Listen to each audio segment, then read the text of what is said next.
your client has arrived. Take one last look at your supplies and the room. Make sure your equipment is placed for ease of use and client safety.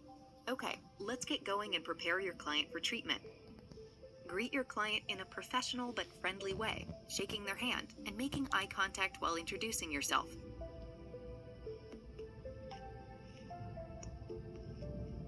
Review the client intake forms and conduct a client consultation, asking about any concerns and expectations for today's service. Discuss a treatment plan. Remember to ask your client if they have any contraindications, such as sunburn, sores, recent microdermabrasion, or surgery. Again, check the chapter on facials for a complete list of contraindications. Have your client sign a consent form before every service. Give your client a robe or wrap, slippers, and sealable plastic bag to store any jewelry. Explain which clothing may need to be removed and show them how to put on the spa wrap. You may also instruct them how to get onto the table and where to place their head for the service. Depending on the service to be performed, tell the client to either face down or face up on the table, then allow them to undress privately.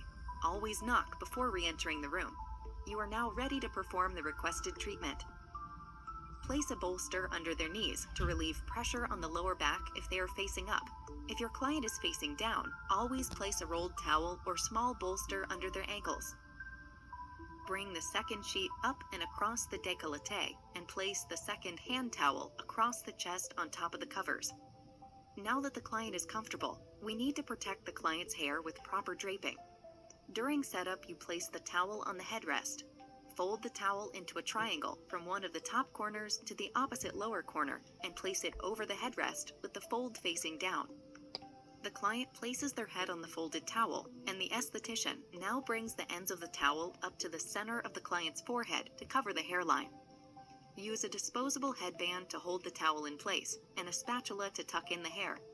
Make sure the client's earlobes aren't bent and the towel isn't too tightly wrapped. As always before a service, wash your hands with warm water and soap and put on gloves. Now you can check your client's skin before cleansing using the magnifying lamp or the naked eye. You want to see the skin's natural state before cleansing, and then again after cleansing. If not a pump bottle, always use a spatula to remove products from their containers. Clean and disinfect containers after each service. Begin cleansing the skin